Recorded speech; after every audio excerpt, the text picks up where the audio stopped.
Oke, Assalamualaikum warahmatullahi wabarakatuh. Bismillahirrahmanirrahim. Alhamdulillahi rabbil alamin. Assalatu wassalamu ala asyrafil anbiya'i wal mursalin Sayyidina wa maulana Muhammadin wa ala alihi wa ashabihi ajma'in. Amma ba'du. Bismillah, mari kita lanjutkan ngaji filsafat kita. Malam ini melanjutkan tema tentang filsafat cinta. Minggu lalu kita sudah ketemu Plato dengan Platonic love-nya. Malam ini kita ketemu Erich Fromm. Membacanya, kalau bahasa aslinya karena lahir di Jerman, orang Jerman membacanya Erich Fromm. Tapi nanti dia saat sukses hidupnya di Amerika. Orang Amerika membacanya lebih suka pakai Eric. Jadi belakangnya K. Makanya kita membacanya santai aja. Tidak harus kaku, harus Erich, nanti lidahmu melengker. Biasa aja dibaca Erich Fromm. Seorang tokoh yang dikenal dalam psikoanalisis.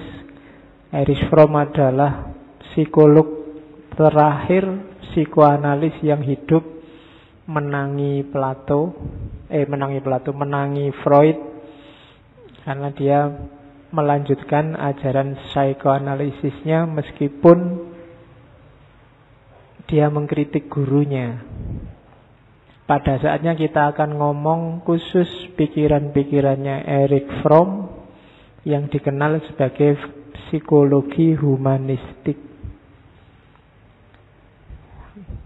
Cuma malam ini kita cuplik satu saja gagasannya yang cukup terkenal karena dia nulis buku The Art of Loving, tentang cinta. Malam ini kita ambil dari The Art of Loving, ditambah sedikit dari bukunya yang judulnya To Have or To Be. Itu konsep cintanya Erich Fromm. Oke ya, kita mulai pelan-pelan. Semoga nggak ruwet. Belajar filsafat itu penghalangnya biasanya satu. Sebelum belajar sudah merasa ruwet dulu. Itu alamat sudah. Kalau sudah merasa lihat bukunya yang tebel itu kamu sudah deg-degan, mesti tidak paham ini. Ya alamat sudah. Buka juga mesti tidak paham. Belum sudah nyerah duluan. Jadi yakinlah bahwa kamu bisa. Kalau ternyata nanti nggak bisa, itu takdir. Enggak harus galau, ya biasa aja. Kan saya sering bilang, belajar itu kewajiban kita. Cuma dapat ilmu itu bukan urusan kita. Paham atau tidak mungkin juga bukan urusan kita. Itu Allah yang memeltikkan cahayanya dalam pikiran kita sehingga kita paham. Kalau belum, ya memang mungkin belum waktunya. Belajar terus sampai waktunya nyampe. Erich Fromm ini lahirnya tahun 1900 pas. Jadi tidak bisa ditawar, awal abad 20. Meninggalnya tahun 1980 dalam usia 80 tahun. Nanti dia tertarik dengan psikoanalisisnya Freud. Meskipun pikiran-pikirannya nanti cenderung ke psikologi sosial. Dia tidak terlalu suka pikiran-pikirannya Freud yang terlalu fokus pada seks. Freud itu kan ujung pikirannya selalu ke situ, libido seksual. Itu yang kamu tiru. Tapi kalau Fromm enggak. Dia enggak terlalu suka. Menurutnya gurunya berlebih-lebihan di situ. Meskipun nanti ya yang mengkritik Fromm juga banyak. Cuma dia agak fokus ke psikologi sosial yang humanistik. Dia tertarik pada psikoanalisis ya karena situasi zamannya. Dia punya beberapa pengalaman traumatik. Ayahnya dan ibunya ini kepribadiannya agak murung. Murung itu agak galau. Jadi sumpek. Ya kalau orang tuamu dua-duanya sumpek, itu biasanya mau tidak mau kamu kan sumpek. Jerman saat itu Jerman yang dilanda perang. Erich Fromm ini heran luar biasa. Dia punya banyak teman, punya guru-guru. Kalau di kampus itu ya orangnya kelihatannya ya orang pinter, intelek, bijaksana. Tapi begitu zaman perang, semuanya berubah jadi haus darah. Tidak takut-takut untuk bunuh orang, tidak takut-takut untuk bantai orang. Padahal kemarin waktu di kelas itu ya kelihatannya kok alim, teduh. Itu mungkin yang bikin dia tertarik dengan psikologi sosial. Kayak kalian itu kan kalau sendiri-sendiri kadang-kadang penakut, tapi kalau banyak temennya kan enggak. Kamu demo itu bisa teriak-teriak kayak ganas luar biasa, tapi kalau pas sendirian enggak berani kamu mesti. Keberaniannya hilang. Kalau pas bareng-bareng ada cewek lewat kamu sweet-sweet gitu. Tapi coba sendirian dihadapi, kamu yang gemeteran. Itu psikologi sosial. Jadi ada bedanya antara sendiri sama bareng-bareng. Nah waktu perang mungkin psikologinya juga begitu. Waktu normal gini ada satu orang terbunuh, orang-orang heboh semua. Tapi zaman perang tidak kaget lagi sudah. Memang isinya bunuh-membunuh. Jadi orang yang biasa-biasa bisa jadi ganas luar biasa. Nah, itu psikologi sosial.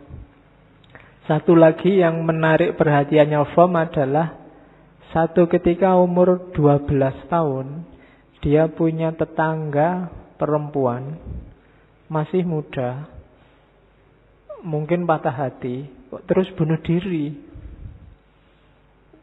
Menyendiri terus bunuh diri. Ini menarik bagi Fromm.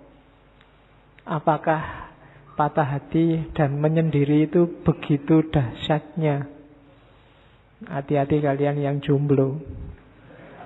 Jangan-jangan kesendirian. Karena nanti fokus psikoanalisisnya Freud ini, dia melihat sumber persoalan orang modern itu kesendirian dan kesepian. Jadi makanya yang merasa kok gelisah karena jomblo, ya carilah teman, ya ndak harus pacar lah. Yang penting jangan sendirian, ngawatiri. Jangan-jangan kamu mikir aneh-aneh, ya kan? Jadi carilah teman. Oke. Ya yang jelas sunnahnya Nabi nikah itu umur 25. Kamu hitung umurmu tinggal berapa tahun. Ya kan dihitung, jangan sampai enggak 25. Kalau enggak 25 berarti bid'ah. Loh kan logikanya begitu, umur 25 sunnah. Nanti umur 27 kok kamu baru nikah, itu berarti bid'ah. Harusnya 25. Oke, sekarang kan logikanya begitu orang-orang memahami sunnah sama bid'ah itu. Jadi hari ini banyak orang yang bid'ah. Orang modern itu nikahnya rata-rata 27 sampai 30. Itu berarti bid'ah, harus 25 yang sunnah. Oke. Jadi itu pengalaman-pengalaman traumatiknya. Dia kuliah di Jerman, nanti umur-umur 33, 34 pindah ke Amerika, melanjutkan kuliah dan jadi dosen, jadi guru besar. Di akhir-akhir hidupnya hidup tenang di Swiss sampai umur 80 dan meninggalnya di Swiss. Itulah beliau Erich Fromm.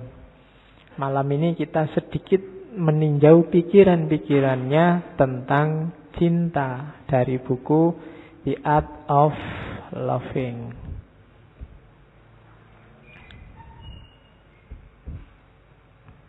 Error kah?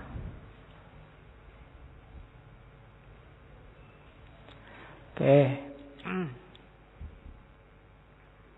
Sebentar, ininya error.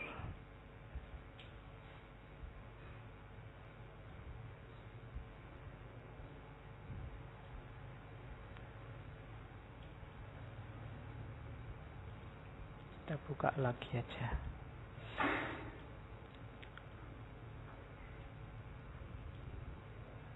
Ya. Oke. Kenapa Erich Fromm nulis buku yang judulnya The Art of Loving? Katanya Erich Fromm, dia tanya, cinta itu apa sih? Dia sifatnya aktif apa pasif sih? Mana yang lebih penting, mencintai apa dicintai? Itu pertanyaan-pertanyaan yang enak dijawab kalau bulan Februari. Ya, bagi yang punya pacar ya. Kayak yang tidak punya ya tidak apa-apa, istighosah aja. Terus, ya enggak apa-apa, biar dapat pahala. Katanya Erich Fromm, kebanyakan orang mendefinisikan cinta itu rasa suka pada sesuatu. Dan ini sifatnya kayak kebetulan, kayak anugerah. Jadi tiba-tiba ada semacam rasa yang tiba-tiba datang, suka pada sesuatu. Biasanya orang memahami itu. Makanya istilahnya jatuh cinta. Falling in love. Apa ya begitu, katanya Erich Fromm. Oke, nanti dia menjelaskan panjang lebar bahwa tidak begitu cinta itu. Malah nanti menurut dia cinta itu kayak seni. Karena dia kayak seni, orang harus paham apa itu cinta dan harus dipraktekkan. Jadi urusannya bukan apa yang kamu cintai, tapi bagaimana kamu mencintai. Hari ini orang fokus mencari apa yang dia suka, apa yang dia cintai. Katanya Erich Fromm tidak begitu. Untuk jadi pribadi yang mencintai, fokuslah pada bagaimana cara mencintai yang baik. Bukan apa yang kita cintai. Jadi cinta itu bukan urusan kamu cinta pada siapa, tapi urusan bagaimana caramu mencintai. Jadi kamu nggak usah capek-capek nyari yang cocok untukmu. Berperilakulah jadi seorang pecinta. Mencintailah secara benar.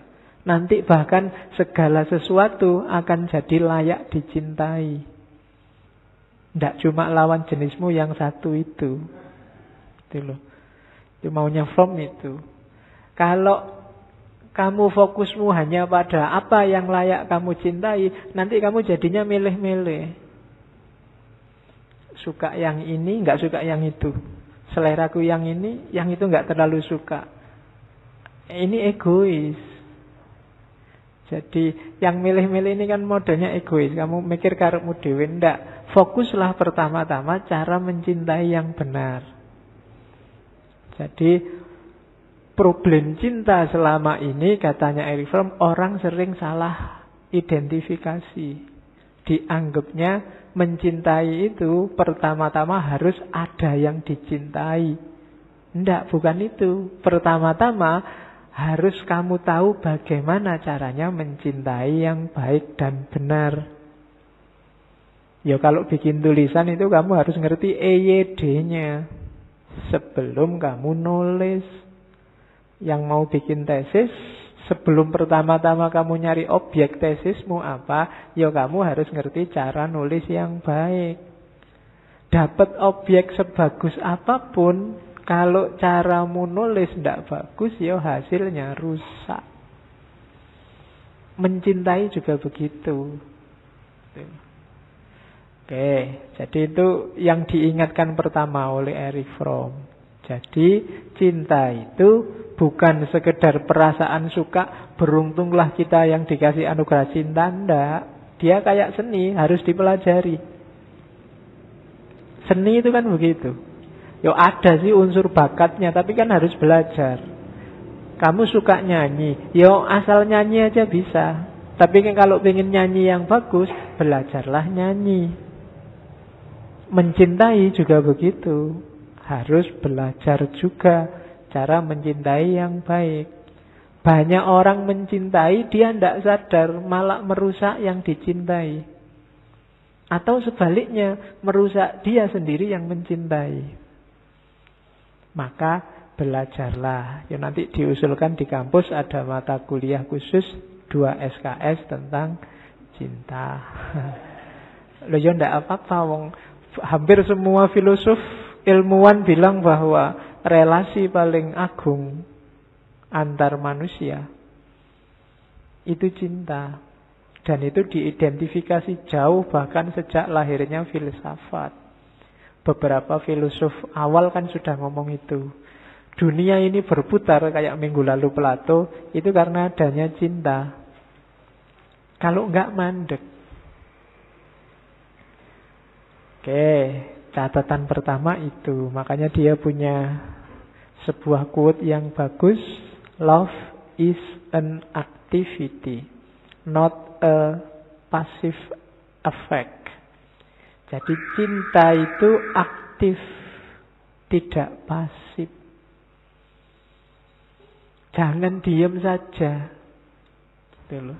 Ya kalau kamu diam saja ya nggak dapat-dapat. Nggak usah nunggu takdir. Atau kalau sudah dapat juga jangan diam saja. Harus tahu kalau sudah nembak terus diterima mau ngapain. Ya, begitu keliru bisa blunder. Maka cinta itu katanya Erich Fromm bukan falling for, tapi standing in.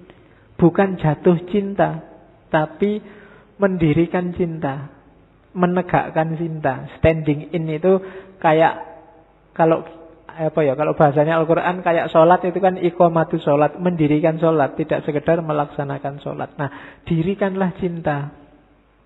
Jangan jatuh cinta. Kalau jatuh cinta itu kebetulan. Jadi kalau ada yang bilang aku jatuh cinta padamu, jangan kesusu diterima. Dia suruh mikir dulu. Karena kalau dia ngomong dia jatuh cinta itu berarti tiba-tiba saja dia suka. Itu belum dipikir. Harus dipikir dulu sampai standing in. Apa ya ini cinta beneran? Jangan-jangan hanya kesan sesaat. Dikedipi sekilas terus kamu deg-degan. Terus merasa wah jangan-jangan ini jatuh cinta. Coba dipikir lagi. Direnungkan lagi. Jadi standing in sampai iqomah. Tidak sekedar jatuh. Nah, jadi kalau kamu ditembak, aku jatuh cinta padamu, cintanya bagus, jatuhnya yang jelek. Jadi harus stand, harus paham benar apa itu cinta. Syukur-syukur ngerti bagaimana cinta yang aktif, bukan cinta yang pasif. Jadi rumus pertama dari Fromm, cinta itu aktif, tidak pasif. Karena cinta itu seni. Bukan jatuh. Harus dipelajari, terus dipraktekkan. Itu rumus pertama. Terus, coba dilihat katanya Erich Fromm, banyak orang karena nggak belajar cinta, salah dia dalam mempraktekkan cinta. Hasil cermatannya Fromm, orang modern itu terbagi 4 tipe. Yang semuanya nggak bagus dalam implementasi cintanya. Erich Fromm adalah salah satu tokoh yang banyak mengkritik modernisme, modernitas. Dia nulis buku yang sangat terkenal, mungkin ada yang sudah pernah baca, Escape from Freedom. Jadi bebas dari kebebasan. Itu zaman saya mahasiswa kelihatannya Buku itu sudah diterjemahkan dalam bahasa Indonesia, silahkan dicari. Katanya Erich Fromm, coba lihat, manusia modern itu punya 4 gaya hari ini. Ada gaya reseptif, ada gaya eksploitatif, ada gaya nimbun, ada gaya pasar. Gaya reseptif ini orangnya pasif. Dia hanya fokus kalau urusan cinta pada objek cintanya, kayak tadi dijelaskan. Dia hanya fokus pada apa yang layak aku cintai. Dia tidak melihat keluar dirinya. Pokoknya fokusnya dia begitu keluar, lihat mana ya yang tak cintai, mana ya yang pantas tak sukai, masjid mana ya yang enak untuk aku sukai, takmir mana yang bagus untuk aku dekat. Selalu ke orang lain, biar dia reseptif, dia pinginnya dicintai, maka dia milih-milih siapa yang layak untuk dicintai, untuk dia serap. Reseptif itu kan menyerap. Makanya kalau orang nikah itu istilahnya resepsi. Nah itu ada yang diserap itu, amplopmu. Ya kalau kamu nggak bawa amplop nggak jadi resepsi, makanya resepsi. Jadi itu tipe pertama. Kalau kamu sibuk nyari apa yang layak dicintai kayak yang tadi, itu berarti kamu tipe reseptif. Kamu tidak mikir memperbaiki diri. Jadi kamu merasa bahwa kamu sudah bisa lah kalau cuma mencintai aja. Kamu merasa begitu sehingga yang kamu pentingkan objeknya. Nah, ada yang lebih ekstrim dari reseptif, apa? Eksploitatif. Kalau reseptif itu biasanya pasif. Kamu yang layak aku cintai ya sudah. Tapi kalau eksploitatif ini selangkah lebih ekstrim. Apa istilah selangkah lebih ekstrim itu ya? Jadi selangkah lebih jauh daripada menyerap, nyari yang dicintai apa? Memanfaatkan, mengeksploitasi yang dicintai untuk kepentinganmu sendiri. Kamu tidak peduli situasi yang dicintai kayak apa, yang penting kebutuhanmu terpenuhi. Kamu nggak peduli yang kamu cintai sedang ada ujian, sedang garap tesis, yang penting kebutuhanmu terpenuhi. Kebutuhan seneng-seneng, kebutuhan apel, kebutuhan. Nah, itu namanya tipe eksploitatif. Mumpung sekarang sedang garap tesis, carilah pacar yang pinter nulis, metodologinya bagus, dekat sama dosennya, aman sudah. Kamu tidak usah capek-capek mikir pacarmu suruh garap. Itu eksploitatif namanya. Kamu nyari yang bisa kamu manfaatkan. Logikanya untung rugi. Nah ini tipe eksploitatif. Yang dicintai nggak dapat untung apa-apa. Kamu yang mencintai nyari sebanyak mungkin. Itu tipe kedua. Ada tipe ketiga.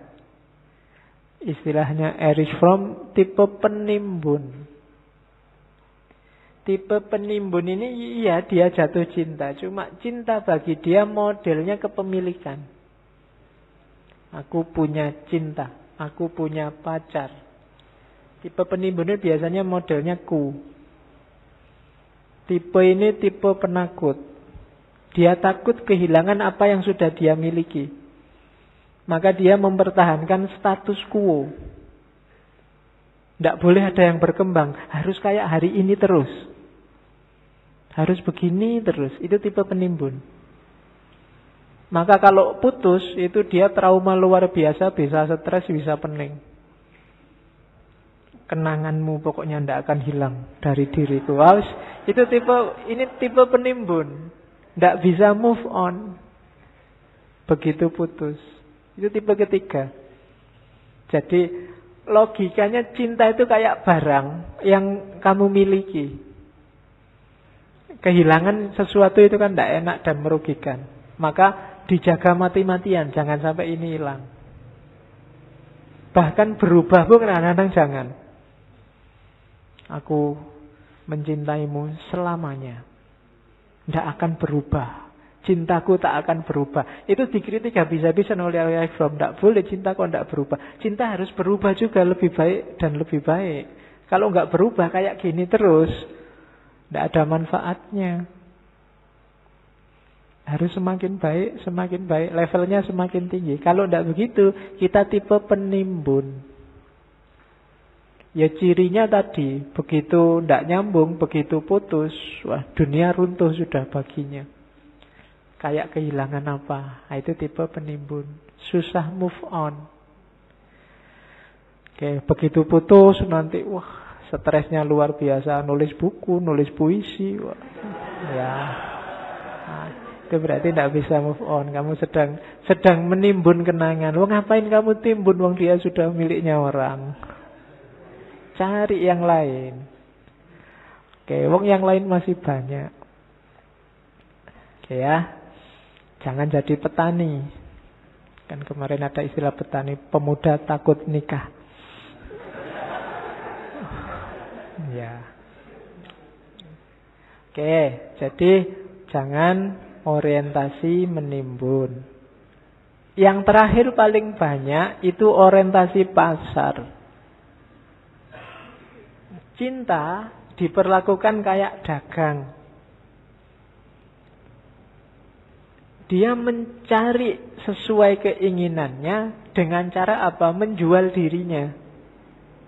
Gimana caranya aku laku di pasar?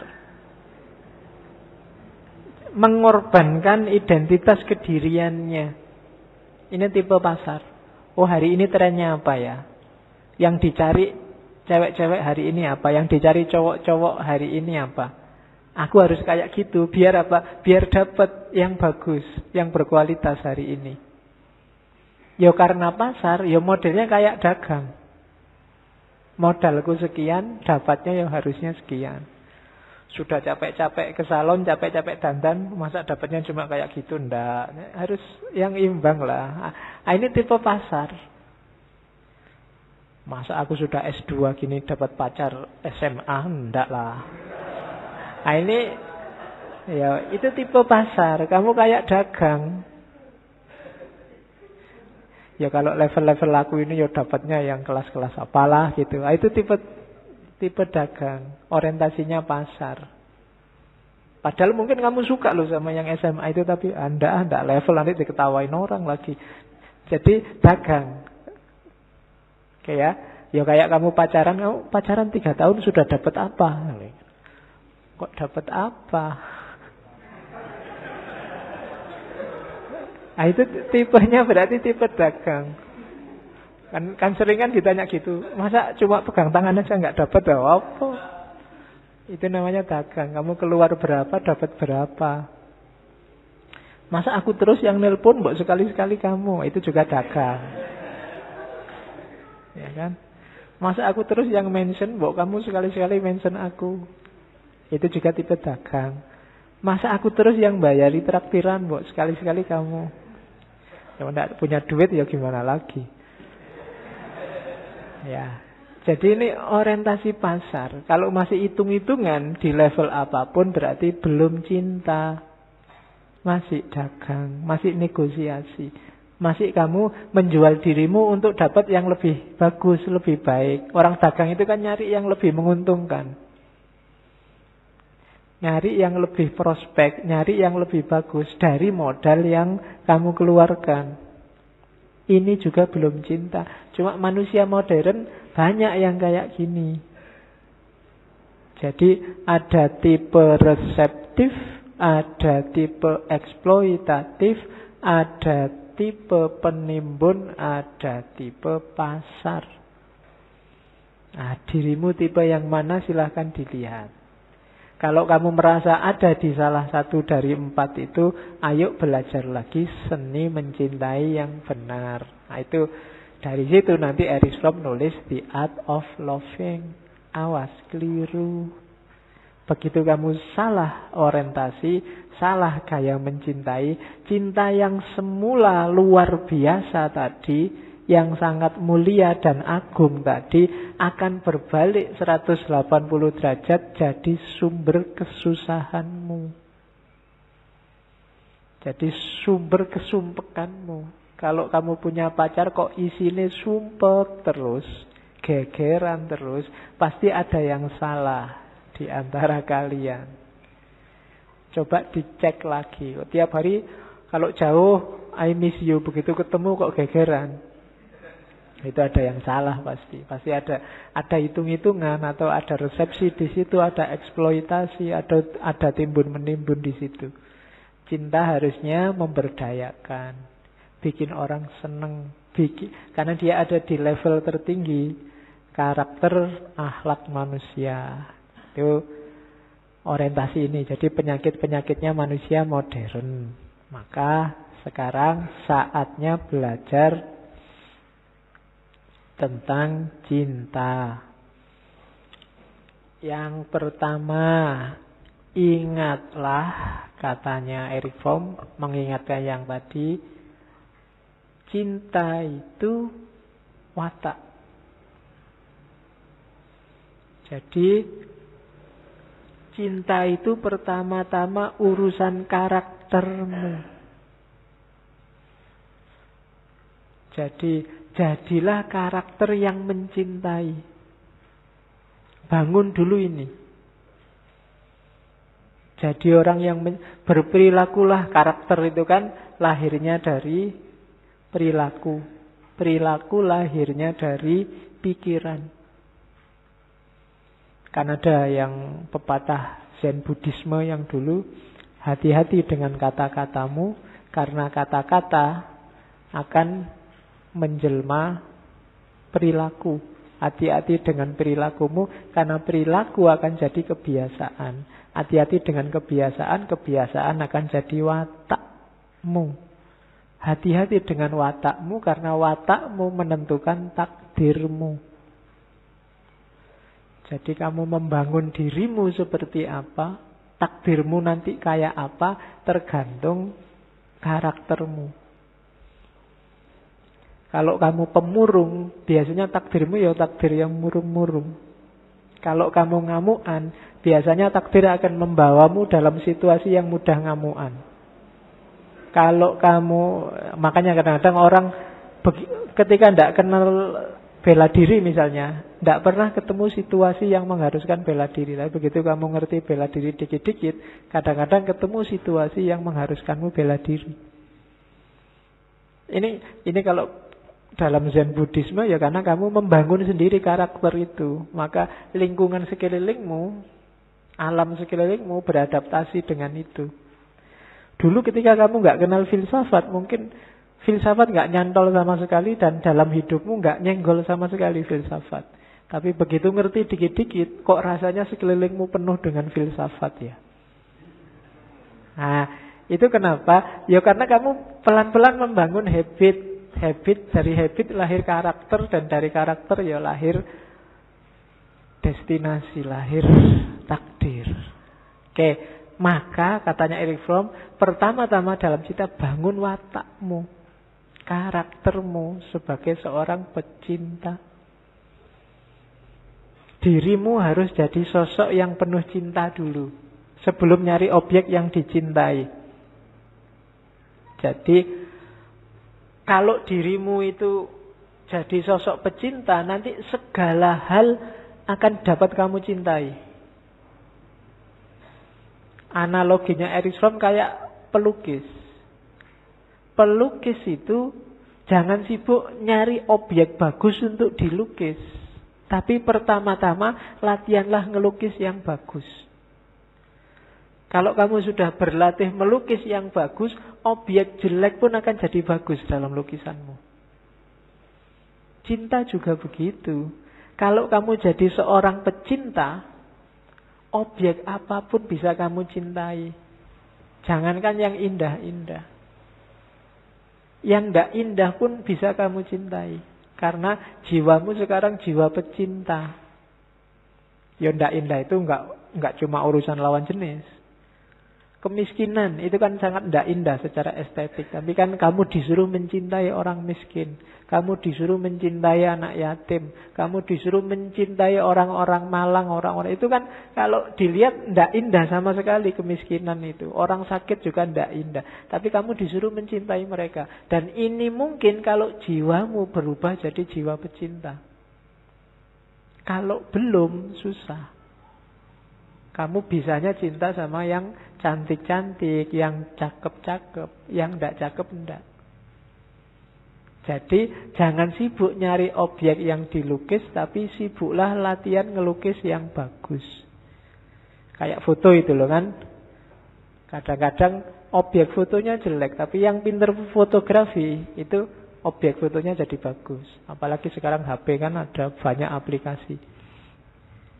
Wajahmu jelek, kamu cari sudutnya yang bagus, terus jadinya bagus, jadi cantik. Makanya sekarang kalau tiba-tiba fotomu jadi bagus kan, di komen itu kan biasanya, wah cantik sekali, pakai aplikasi apa? Jadi ya itu caranya melecehkan kan begitu. Wah kamu kok ganteng sekali kelihatannya sekarang, aplikasinya apa? Oke, jadi bentuklah watakmu sebagai pecinta. Dan katanya Erich Fromm, kalau kamu sudah jadi pecinta, tidak mungkin kamu hanya cinta satu objek, cinta pada satu orang saja, benci yang lain nggak mungkin. Karena ketika seseorang sudah menjelma jadi pecinta, tidak ada kebencian di sana. Kalau masih ada sisa kebencian, ya berarti kita belum masuk ke makom cinta. Meskipun ya pasti beda cara mencintai lawan jenis sama teman sesama jenis. Cara mencintai tetanggamu dengan cara mencintai dosenmu, gurumu. Ya caranya memang beda-beda, tapi semuanya ada di makom cinta. Kalau kamu bisanya hanya mencintai satu orang dan tidak peduli sama yang lain, kalau bahasanya Erich Fromm, itu bukan cinta. Itu egoisme yang diperluas. Istilahnya rada unik ya. Jadi itu jadi egois, cuma diperluas ke satu orang yang kamu cintai itu. Nggak aku sukanya cuma sama kamu, yang lain nggak penting semua. Nah, itu masih egois. Pokoknya dunia ini semua nggak ada artinya, hanya kamu satu-satunya. Itu egois.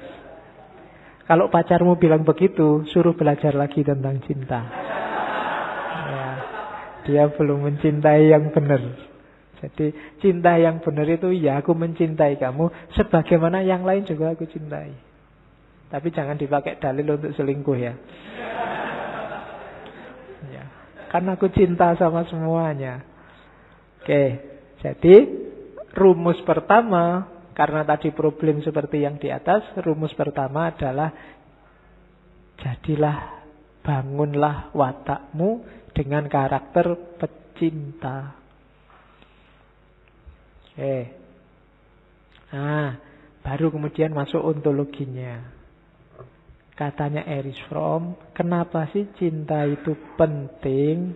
Perhatikanlah, kalau kamu jeli, coba merenunglah. Orang butuh yang lain untuk dicintai karena manusia ini punya problem eksistensial. Jadi problem keberadaan kita di dunia. Banyak problemnya itu. Erich Fromm di Art of Loving itu banyak menyebut, antara lain coba ya, kita itu lahir tanpa menghendaki dan nanti mati padahal kita tidak ingin, tidak menghendaki. Itu kan problem eksistensial. Kita tidak ingin ada, tiba-tiba ada, dilahirkan oleh ibu kita. Setelah enak-enak di dunia kok ya dimatikan, mungkin kita tidak ingin mati. Ini kan problem eksistensial. Diawali dari tidak ngerti, kemudian terakhirnya dipaksa dihilangkan. Ini problem eksistensial. Kemudian dalam hidup ini ternyata karakternya adalah kita terpisah dan tidak berdaya. Menghadapi alam semesta kita sering tidak berdaya. Kehujanan dikit sakit, pilek. Kan itu kita tidak berdaya.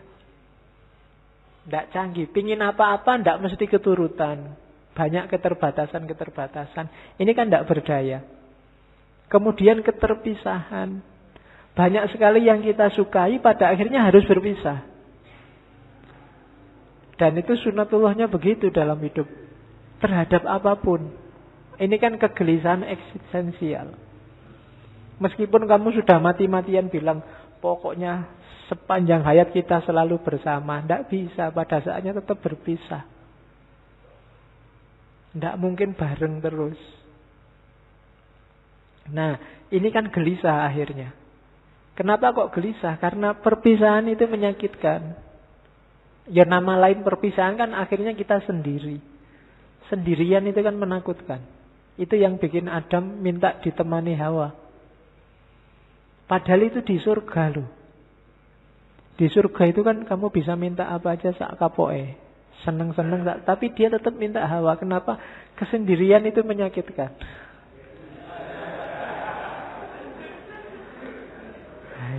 Ya wis. Jadi ya kamu ngerti sendirilah, makanya kamu bisa ketawa. Jadi problem. Nah, manusia biasanya mengatasi problem ini pakai dua cara. Yang pertama, mensubordinasi dirinya, menempelkan dirinya pada sesuatu. Menyerah. Apa? Kalau bahasanya di situ memposisikan dirinya jadi budak dalam tanda petik untuk dapat rasa nyaman, untuk dapat rasa aman. Mungkin pada orang tua, mungkin pada pacar, mungkin pada negara, mungkin pada pemerintah. Jadi kamu rela dirimu rendah asal jangan ditinggal.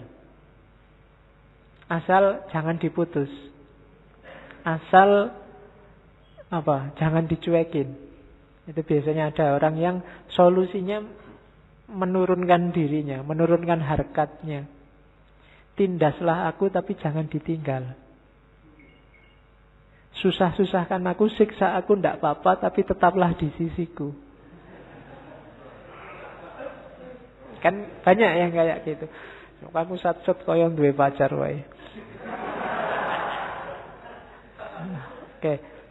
Jadi solusi pertama itu biasanya saking takutnya kamu sendirian, saking takutnya kamu tidak punya teman, saking takutnya kamu berpisah, maka kamu jatuhkan dirimu, hargamu, nilai kemanusiaanmu.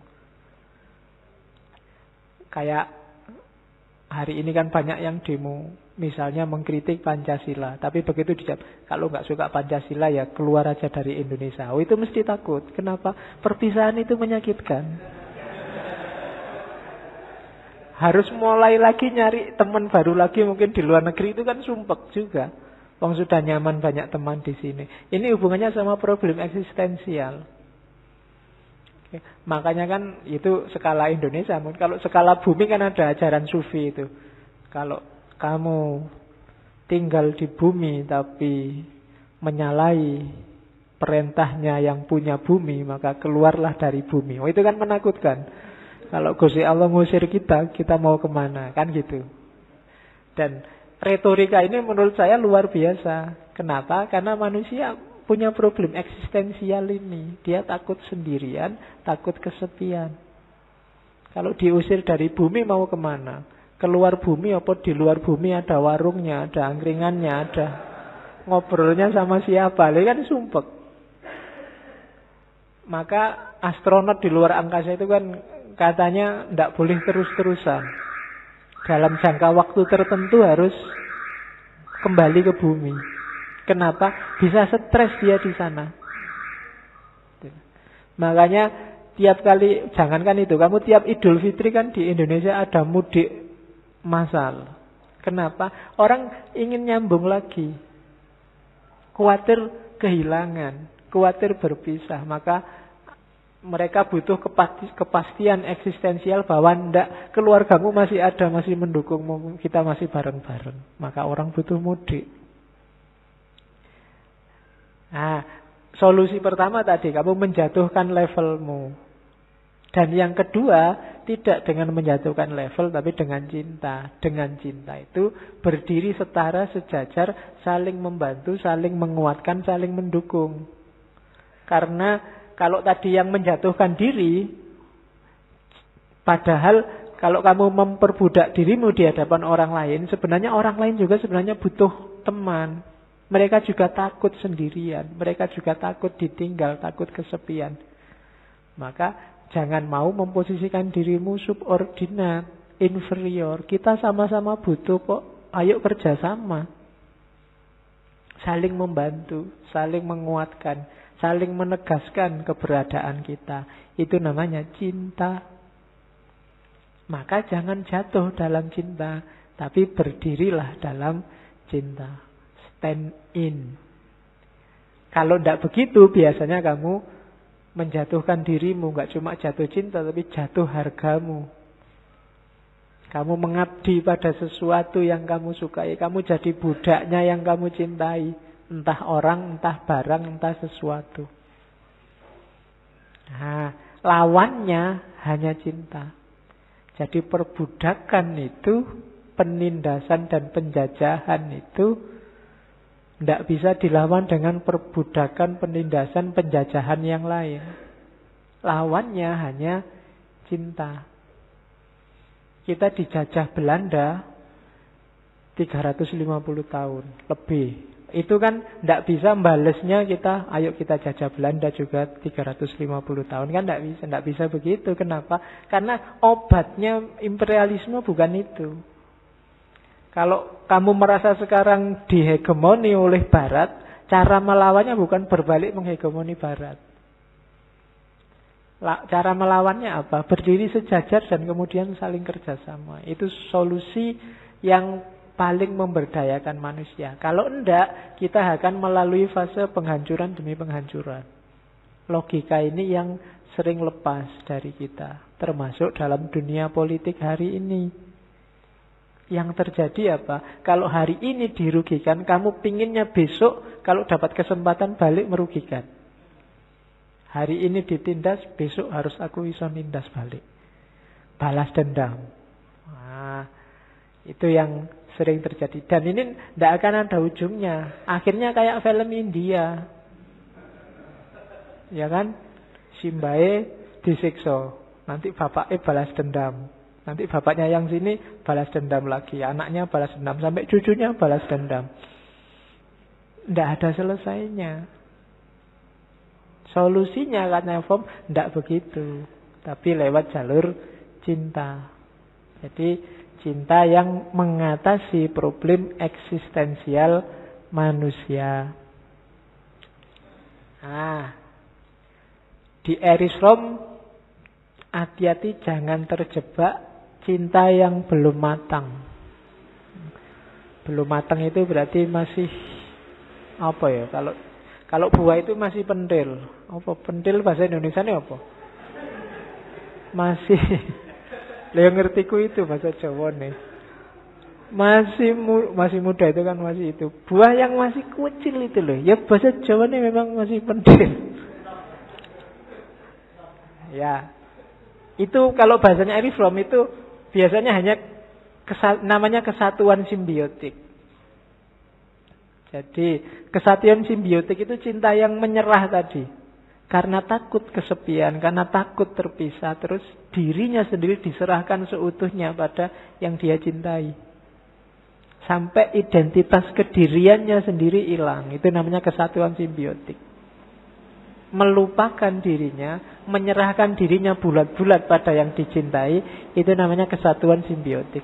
Ini ya cinta, cuma cinta yang tidak mateng. Aku rela mati demi dirimu, itu kesatuan simbiotik. Cinta yang masih muda, belum matang. Ya ceritanya ya kayak cerita-cerita cinta anak muda itu, Romeo Juliet, kayak cerita Laila Majnun. Mengorbankan diri untuk cinta. Dibuat novel enak. Tapi dalam prakteknya itu namanya ndak pinter, ndak mateng. Masih banyak cara untuk saling memberdayakan dalam cinta. Jadi kalau cinta terhalang ya kamu ndak harus kawin lari, nanti capek. Masih banyak jalan yang lain. Gitu. Nah, itu namanya kesatuan simbiotik. Cintamu belum matang. Cinta yang matang itu apa? Ya punya yang dicintai. Antara yang dicintai dan mencintai saling mengutuhkan dirinya masing-masing. Kita dekat tapi tidak saling mensubordinasi. Kita jadi satu tapi tetap dua. Kayak puisinya Gibran yang dulu waktu ngaji bahwa kayak tiang ini loh. Tiang ini kan tidak ngumpul jadi satu tapi misah-misah. Tapi hakikatnya dia saling menguatkan. Kalau tiang ini ngumpul jadi satu malah ambruk. Biar aja beda-beda di sana, tapi saling mendukung, saling mencintai, akhirnya masjidnya bisa berdiri. Maka mereka yang tidak kuat dengan perbedaan, tidak akan bisa kokoh berdiri. Apakah itu orang, apakah itu lembaga, apakah itu organisasi. Kalau kamu seragam, justru kamu lemah. Kalau Indonesia ini isinya militer semua, tidak jalan. Yang nyangkul siapa? Yang ngajar siapa? Lah iya kan? Yang nyari ikan siapa? Kan gitu. Ya Jokowi hebat, tapi kalau semua kayak Jokowi, ya tetap rusak Indonesia. Bu Susi yang Menteri Maritim, ya hebat, tapi semua kalau Bu Susi ya rusak. Harus beda-beda. Indonesia kayak Habib Rizik semua, itu ya kan tidak terbayangkan. Tapi lembek semua juga tidak bagus. Ya biar aja dengan jati dirinya masing-masing, cuma saling menguatkan, saling mengokohkan. Jadi satu tapi tetap dua, tetap tiga, tetap empat. Nah itu kalau bisa kayak gini berarti cintanya mateng. Tidak saling menaklukkan, tidak saling menundukkan. Tapi semakin menguatkan, semakin memberdayakan. Itu istilahnya Erich Fromm, cinta yang matang. Bukan cinta yang sekedar simbiotik. Simbiotik itu kan jadi satu, saling memanfaatkan. Kadang-kadang ada simbiotik yang malah mematikan. Ada yang kan kalau biologi macam-macam jadinya simbiotik itu. Ada yang mematikan, ada yang hanya untung satu, yang satu rugi dan seterusnya. Jadi carilah cinta yang matang. Bukan cinta yang setengah-setengah. Dulu kamu pinter luar biasa, tapi begitu punya pacar kok IP-mu turun. Apa-apanya jadi kacau. Ngatur waktu kamu nggak bisa. Jadi cinta ini nggak memberdayakan. Kamu belum mateng, masih anak-anak. Masih cinta monyet. Ya cinta monyet itu kan karena pacarannya masih di kebun binatang. Iya. Cah cilik kan. Jadi harus semakin memberdayakan. Itu ciri cinta yang sehat. Kalau cinta bikin kamu kacau, bikin kamu rusak, berarti cintamu tidak sehat. Itu nanti sumber susah, sumber patah hati. Ya patah hati kan kalau di Indonesia nggak enak, hati-hati. Di Indonesia patah hati tidak ditanggung BPJS. Jadi jangan seneng-seneng kamu patah hati. Ya.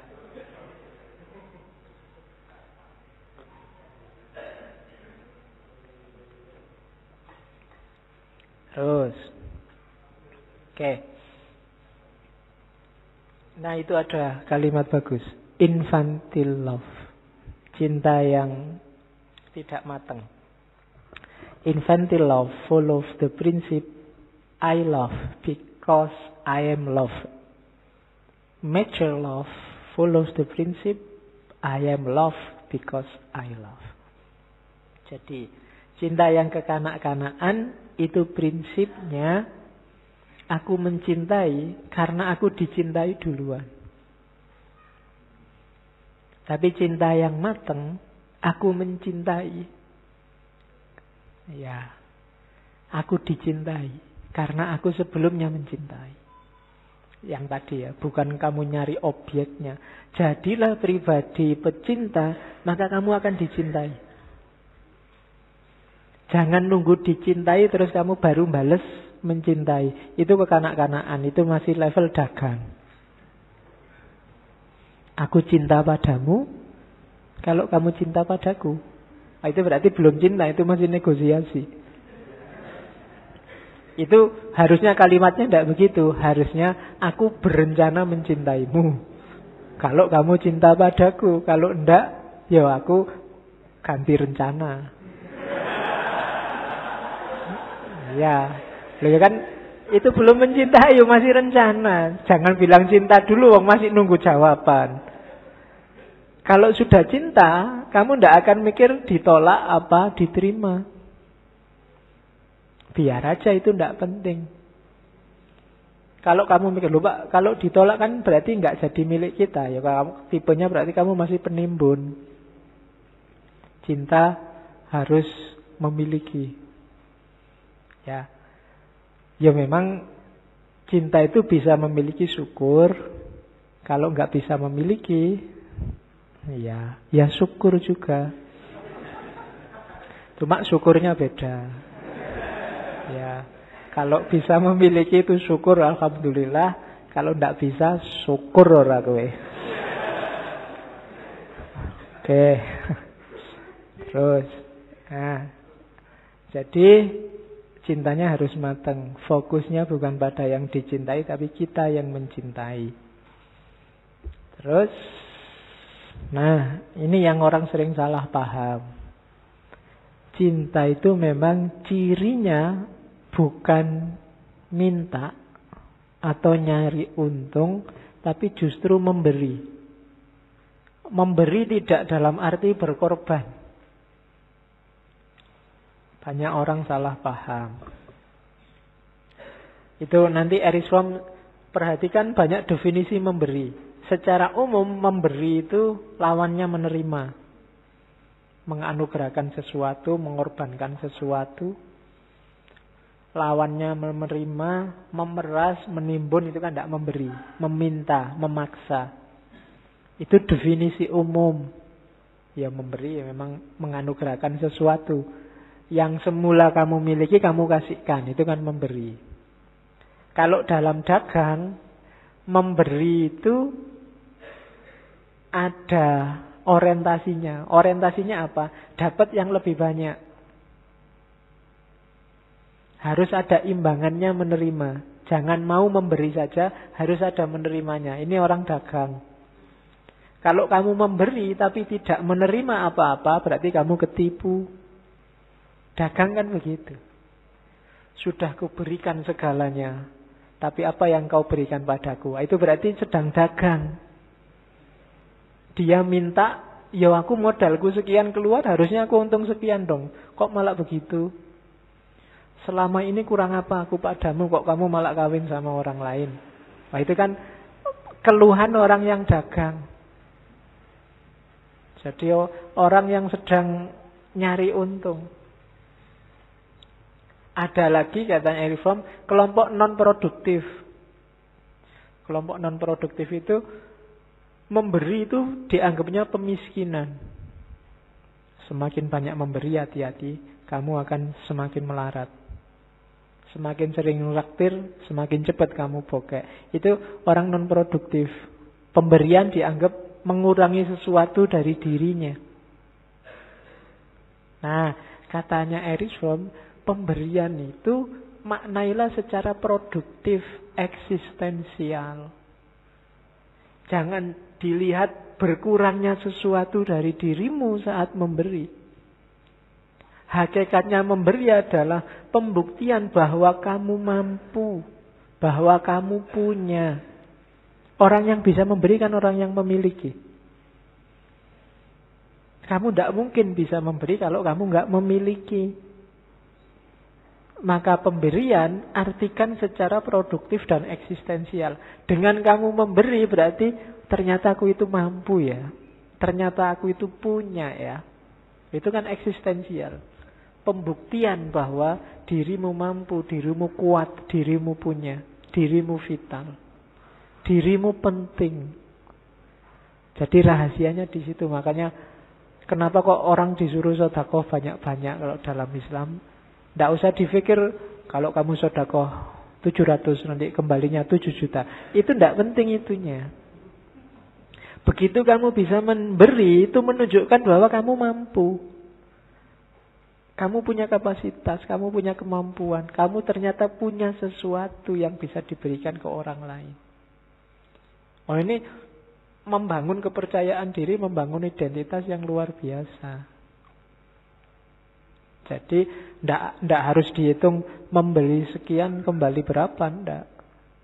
Dengan kamu bisa memberi, jati dirimu terafirmasi. Oh, ternyata aku itu golongannya orang kuat, golongannya orang mampu. Cinta juga begitu. Makanya ada pepatah yang bilang kalau kamu memberi, kamu dapatnya lebih banyak. Dapat lebih banyak itu tidak harus 700 kembali 7 juta. Lebih banyak itu bentuknya bisa macam-macam. Termasuk tadi yang paling penting, afirmasi kemampuanmu, kapasitasmu. Sehingga jati dirimu terbangun. Kamu jadi sesuatu sekarang. Kalau kemarin sebelum kamu memberi, kamu seolah-olah nggak ada artinya. Tapi sekarang ketika kamu bisa memberi, jati dirimu sekarang sudah tegas. Oh, aku ini ada artinya. Hidupku ini tidak sia-sia. Itu memberi itu tidak harus barang. Jasa juga bisa. Tenaga juga bisa. Pengetahuan juga bisa. Apapun jenisnya memberi akan semakin menguatkan dirimu. Nasihat juga bisa. Bahkan senyuman juga bisa. Memberi senyum ke orang lain itu tidak gampang loh. Jangan salah. Kamu aja kan juga jarang. Paling kalau ketemu temanmu saja kan kamu senyum. Itu pun yang kenal. Yang tidak kenal, kalau dihitung misalnya kamu kuliah di kampus itu, antara mahasiswa yang kalau ketemu kamu senyum dengan yang cuek aja kamu tidak kenal, itu lebih banyak yang kamu cuek saja. Jadi, dan dirimu di kampus itu mungkin ya nggak dianggap penting juga sama yang lain.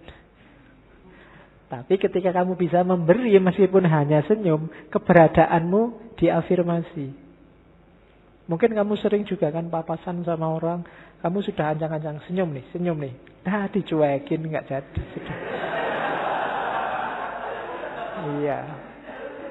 Sakit hatimu, kamu sudah senyum, dia cuek aja lihat. Kan mungkin sering gitu. Jangan-jangan sama saya juga pernah begitu. Lagi pikiran suntuk nggak peduli ada yang mau senyum. Jadi ya kamu yang sudah terlanjur senyum, wah mangkalnya luar biasa. Tapi jangan takut. Ketika kamu senyum ke orang meskipun dicueki, itu tidak penting orang yang balas senyum apa enggak. Tapi menunjukkan, ternyata aku ini ada masih mampu. Bisa ngasih sesuatu meskipun hanya senyum. Gitu. Oke, jadi hakikatnya cinta nanti ada pada memberi. Yo, termasuk memberikan kebahagiaan, memberikan restu kalau dia kawin sama orang lain. Iya. Oke. Ya kan ada pepatahnya begitu, jangan khawatir. Kalau memang jodoh pasti ketemu di pelaminan. Cuma mungkin kamu jadi tamu.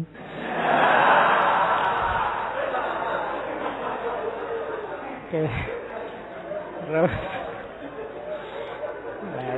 yo ketemu di pelaminan, cuma kamu jadi tamunya. Oke, terus ini yang paling terkenal dari Erich Fromm, unsur-unsur cinta. Nah, cinta yang memberdayakan, bukan cinta yang memperdayakan, itu cirinya 4. Ini ada di Art of Loving, bab-bab awal. Yang pertama, care, perhatian. Yang kedua, responsibility, tanggung jawab. Yang ketiga, respect, rasa hormat. Yang keempat, knowledge, pengetahuan. Jadi care berarti apa? Harus perhatian. Itu cirinya seorang cinta atau tidak, harus ada care. Tidak mungkin kamu tidak care sama yang kamu cintai. Kalau kamu bilang mencintai kok tidak care, itu pasti bukan cinta. Tidak mungkin kamu jatuh cinta terus aku kok galau ya hari ini. Oh, galumu sendiri, jangan ngajak-ngajak aku. Itu namanya tidak care. Sumpek-sumpekmu sendiri ya urusanmu, jangan ngajak-ngajak aku. Itu namanya tidak care. Harus ada care. Maju mundurnya, sumpek sedihnya, sejahtera atau jatuhnya yang kamu cintai, jadi perhatianmu, kamu harus peduli. Enggak boleh cuek. Ya enggak harus cinta sama lawan jenis, cinta sama apapun. Cinta sama Allah ya berarti harus care sama Allah dan keinginannya. Enggak boleh enggak care. Enggak boleh misalnya kamu bilang cinta sama Allah tapi dosanya jalan terus. Kok jalan? Oh, enggak apa-apa lah. Allah kan maha pemaaf, dicuekin aja nanti kita tinggal minta maaf. Enggak boleh, itu berarti enggak cinta. Kalau memang cinta ya harus peduli. Kalau cinta sama Indonesia juga harus peduli. Alah Pak, Indonesia sudah ada yang ngurus, saya enggak usah mikir lah. Sudah banyak orang pinter yang mikir. Itu namanya enggak care. Kalau memang care ya peduli. Ikut prihatin saya, tidak apa-apa, paling tidak ikut prihatin. Meskipun mungkin itu basa-basi. Tapi menunjukkan bahwa kamu care. Jadi, ciri pertama itu. Kalau care aja tidak ada, pasti bukan cinta. Kok kamu punya teman dekat, kamu bilang, malam ini perasaanku kok tidak tenang ya. Udah, nggak usah ganggu orang tidur. Nah itu tidak care namanya, tidak peduli. Harus care. Yang kedua, responsibility. Responsibility itu ikut bertanggung jawab. Kalau ada misalnya yang kamu sukai melakukan yang jelek-jelek, ya diingetin, itu namanya ikut tanggung jawab. Jangan begitu. Jangan nekat. Jangan curang, nanti kamu susah. Itu namanya ikut tanggung jawab. Bukan kamu, aku. Itu namanya nggak responsibel. Biar aja urusannya sendiri-sendiri. Tidak bisa. Itu namanya nggak responsibel. Meskipun tanggung jawab ini bukan berarti dominasi atau mendikte pasanganmu.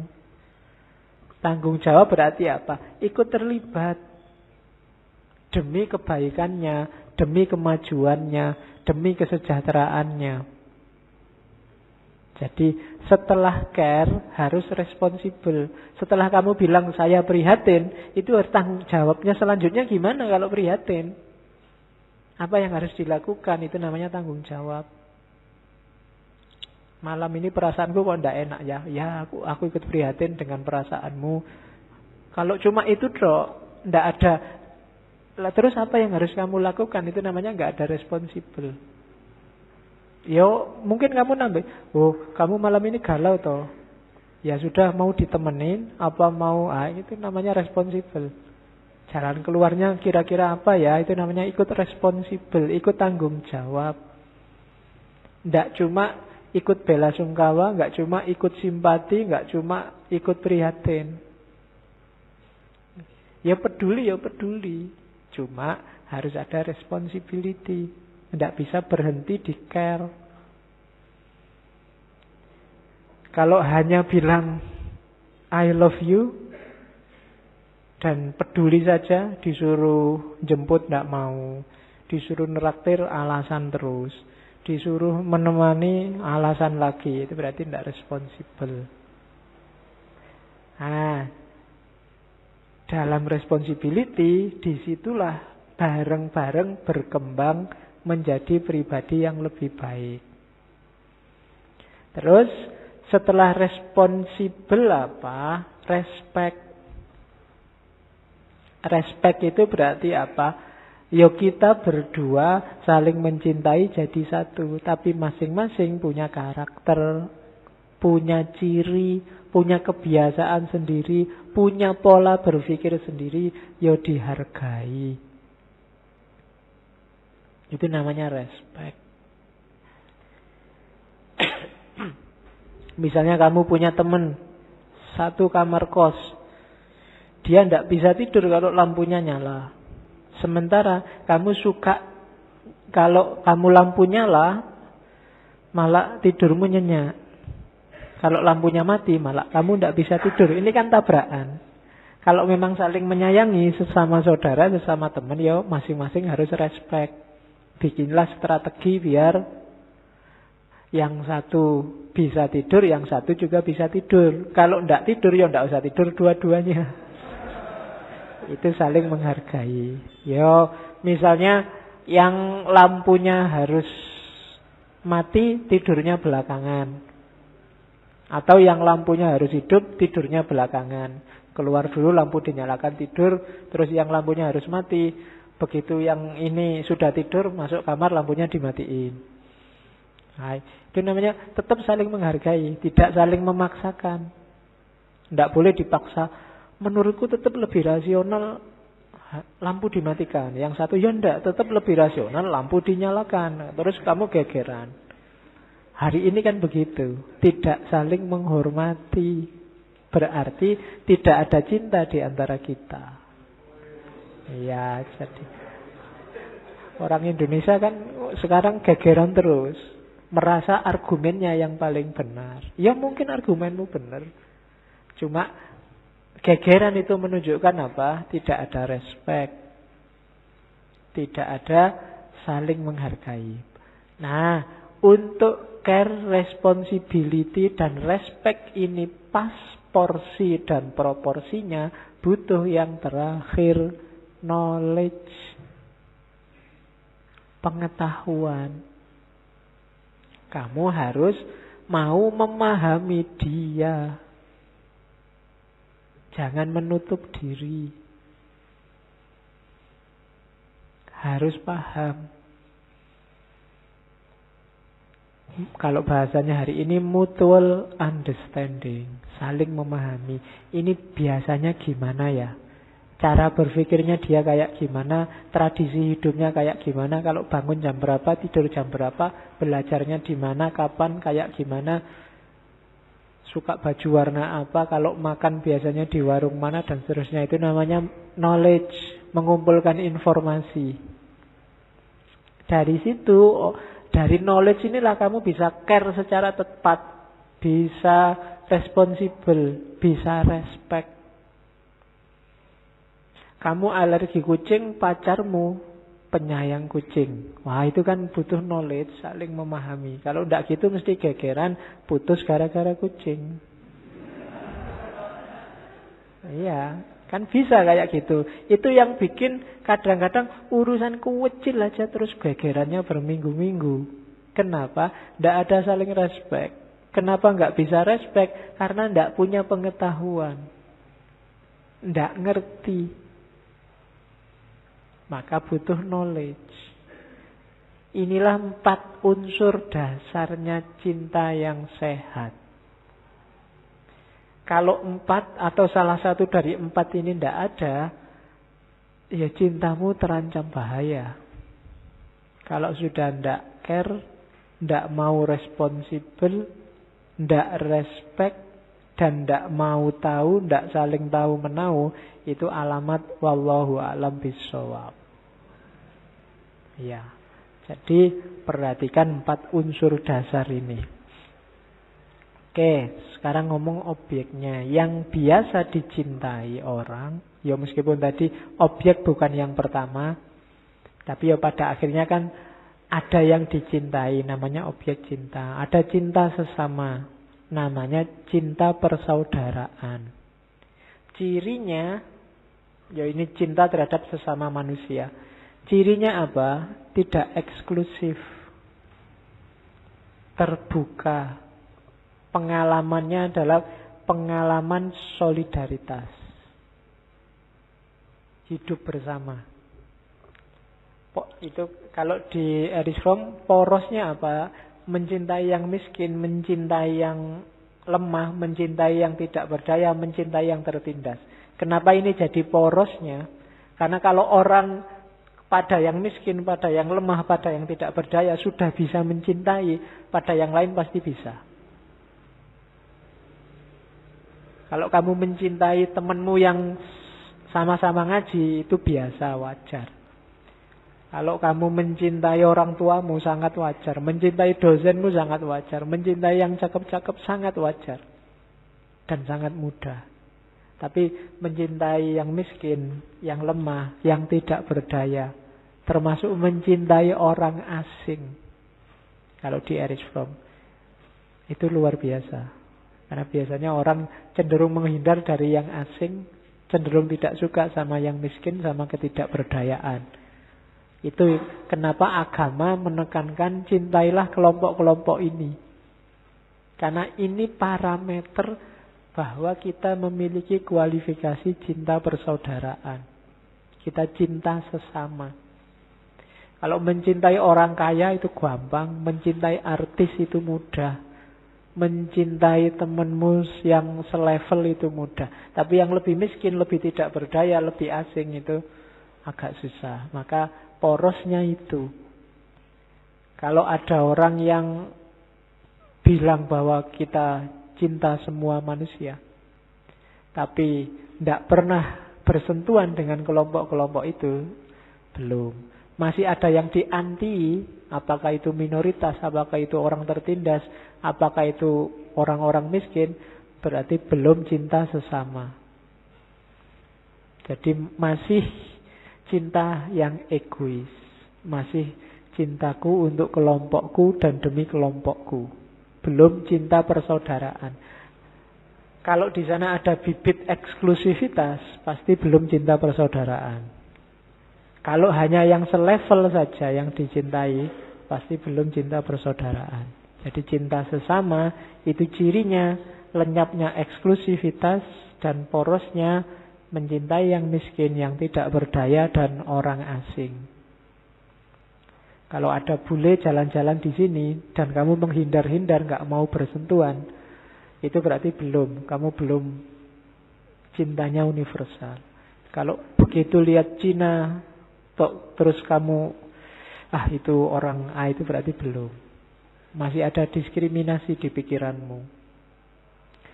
Begitu lihat orang Yahudi, begitu lihat orang Amerika, begitu lihat apalah yang kamu tidak suka, terus kamu sisihkan dia sebagai bukan kelompokmu, seolah-olah dia bukan manusia juga, maka kamu tidak ada di level cinta persaudaraan. Dan orang yang tidak punya kualifikasi cinta persaudaraan ini, dia bukan tipe pecinta. Berarti cintanya hanya untuk kelompok tertentu, orang tertentu. Ini masih egois, bukan cinta yang sejati. Makanya itu dia punya quote, just as love for one individual which exclude the love for others is not love. Love for one's country which is not part of one love for humanity is not love, but idolatrous worship.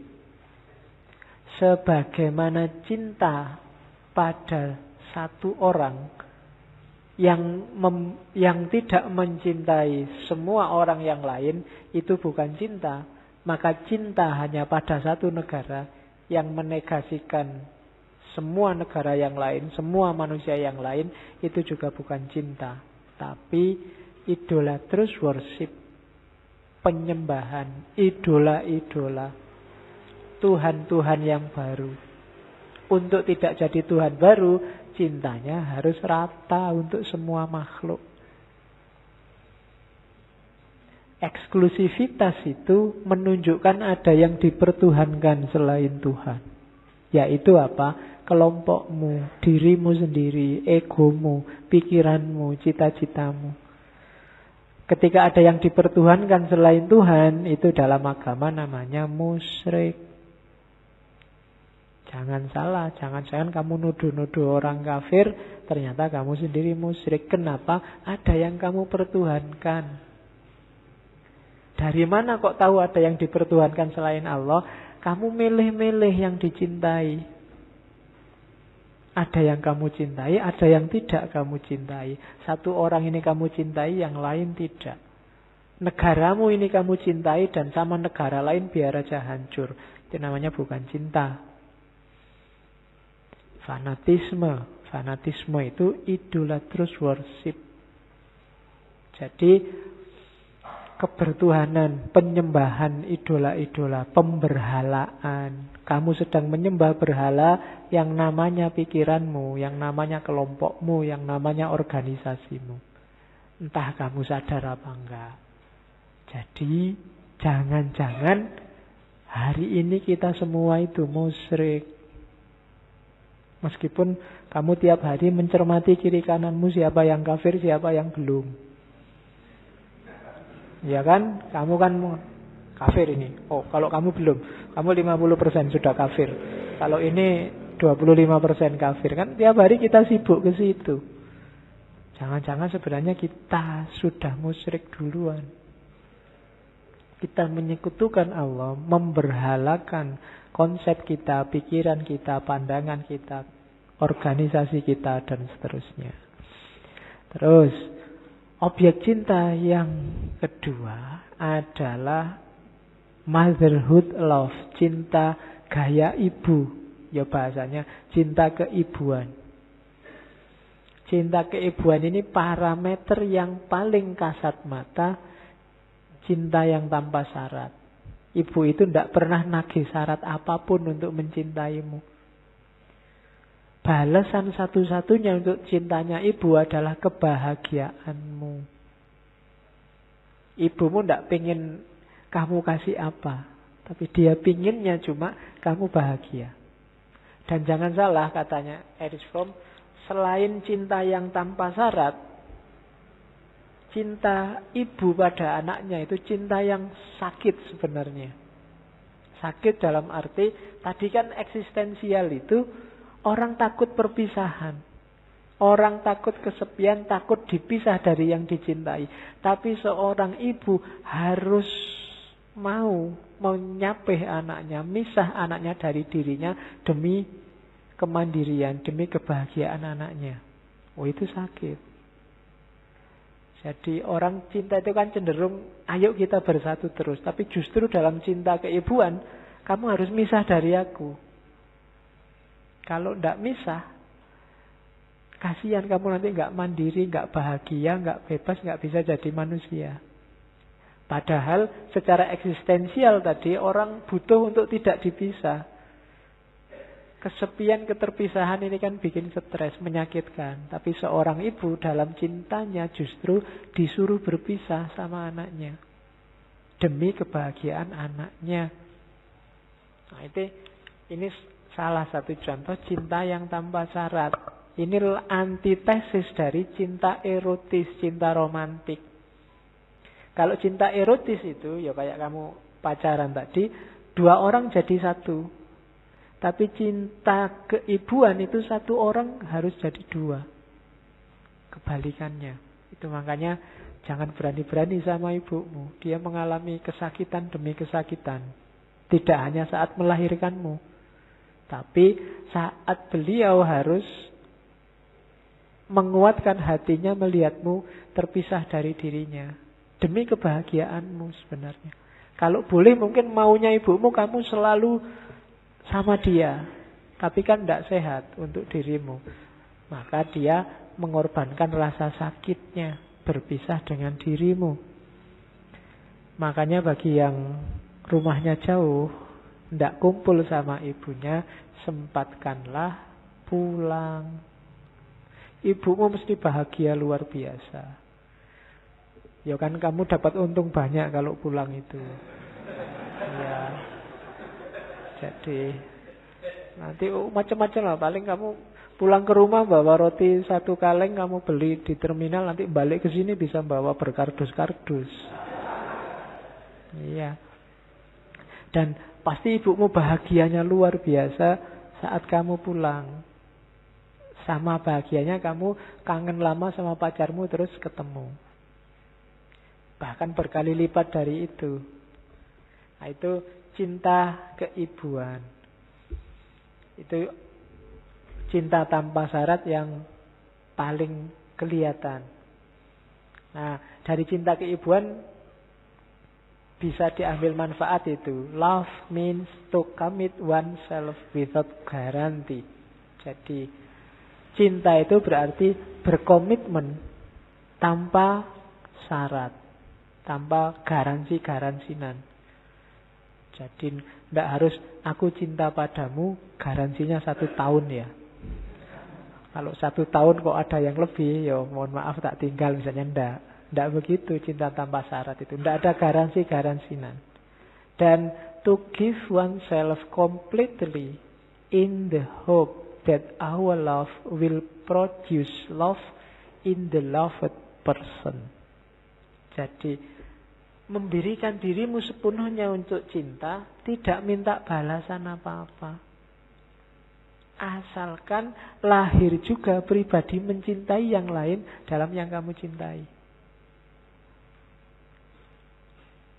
Jadi cintamu menghasilkan cinta yang baru, menghasilkan cinta yang lain yang sama produktifnya. Makanya katanya Erich Fromm, untuk bisa ke sana harus ada faith. Love is an act of faith. And whoever is of a little faith is also of a little love. Jadi cinta itu tindakan yang dasarnya kepercayaan. Semakin kecil kepercayaan, ya semakin kecil cinta. Kalau ada cinta kok tiap hari interogasi. Ya. Tadi di kampus sama siapa? Ngobrol sama siapa? Coba lihat HP-nya, WA-an sama siapa? Ya, berarti kepercayaannya kecil. Itu tanda-tanda belum cinta. Itu masih dagang kayak tadi. Masih negosiasi. Masih takut dirugikan. Padahal kalau cinta yang benar kan nggak mungkin negosiasi loh. Kalau kebahagiaanmu nongkrong sama teman-teman yang lain ya monggo. Kalau kamu bahagia chatting sama cowok lain apa cewek yang lain ya silahkan. Bahkan kalau bahagiamu adalah membuang aku ya buanglah.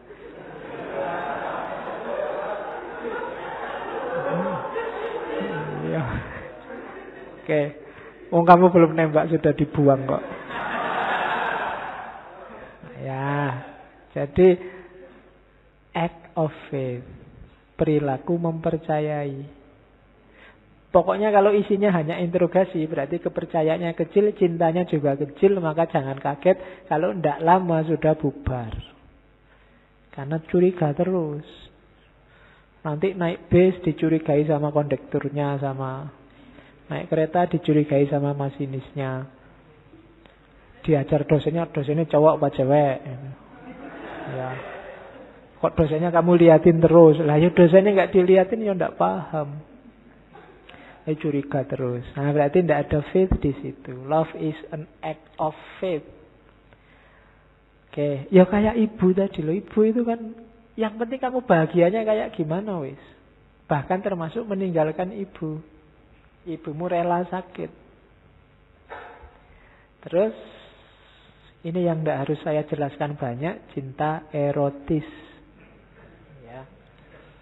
Dari erotis itu kata dasarnya ya, lebih paham.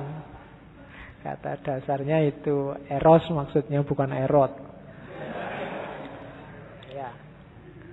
Oke, cinta erotis itu ya manifestasi tadi, ketakutan untuk keterpisahan, mendambakan peleburan. Cinta erotis inilah yang nanti karakternya memang eksklusif, tidak universal. Kalau cinta persaudaraan tadi universal, tidak eksklusif, jangan dibalik. Itu loh. Kalau cinta erotis, ya harus eksklusif dong. Hanya engkau. Jangan, oh ndak harus kamu tok, cintaku universal ini. Semuanya juga ndak. Untuk urusan yang erotis, sifatnya memang eksklusif. Dan ini nggak bisa ditipu. Kamu ndak bisa, ndak kok Pak, semua saya cintai, ndak. Secara erotis, di antara banyak, ini kan kamu cintai semua, pasti ada satu yang spesial. Yang di situ ada hasrat erotisnya. Kamu akui apa tidak kamu akui. Nah, ini sifatnya eksklusif. Ini tidak untuk semua orang. Tidak masalah, wong itu fitrah. Oke. Jadi berawal ini yang tadi ada impresinya kalau yang ini. Ada kesan, kamu suka. Ada hasrat erotisnya di situ. Terus jadi intim. Nah, seringkali hasrat erotis ini nanti berakhir dengan kebosanan. Kalau berhentinya di erotismenya, di jasadnya. Secakep apapun orang, kalau kamu bareng terus menerus, kalau levelnya hanya fisik, pada saatnya tetap akan bosen. Itu juga salah satu tabiatnya manusia. Kalau levelnya hanya erotis. Maka kalau kamu mampu yang erotis ini, ya tetap erotis tapi levelnya naik jadi persaudaraan. Mungkin levelnya naik jadi keibuan. Itu lebih long lasting, lebih panjang durasinya. Kalau hanya erotis saja, itu lebih simple, lebih cepat habisnya durasinya. Makanya waktu yang-yangan jangan dihabiskan semua. Apapun itu harus ada sisanya. Biar apa? Biar lebih, karena manusia itu kalau sudah nggak ada misterinya sama sekali, wis kena kabeh, wis terbuka semua, itu biasanya cepat bosen. Kenapa banyak orang agama itu susah sekali dibunuh? Karena agama isinya yang misterius-misterius. Kalau agama itu terbongkar semua, oh ternyata fotonya Gusti Allah itu kayak gini tuh. Oh ternyata mungkin Besok mungkin orang tidak ada yang mau beragama lagi, mungkin dibikin tiruannya. Itu manusia. Maka kalau kita berhenti di erotisme dan terekspos semua, tidak lama pasti bosan. Kalau dasarnya hanya erotis, mungkin perkawinan itu tidak lama mesti cerai. Karena ada durasinya. Ya, beberapa kali saya omongkan kan ada pengaruh hormon-hormon tertentu yang mempengaruhi itu. Itu cinta erotis. Terus ada cinta diri sendiri. Ini kelihatannya, loh Pak, itu kan egois. Enggak. Orang enggak bisa mencintai yang di luar dirinya kalau sama dirinya sendiri enggak mencintai. Cinta diri enggak sama dengan mementingkan diri sendiri. Katanya Erich Fromm, orang yang mementingkan dirinya sendiri itu justru menunjukkan dia tidak cinta dirinya.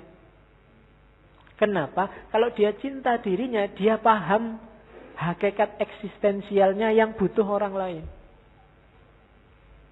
Orang yang mementingkan dirinya sendiri sebenarnya dia sedang menyiksa dirinya. Karena orang itu menemukan kebahagiaannya dalam hubungannya dengan orang lain. Dalam membahagiakan orang lain, dalam mencintai orang lain. Kalau dia egois, mementingkan dirinya sendiri, sebenarnya dia tidak cinta dirinya sendiri. Makanya ada hadis, barang siapa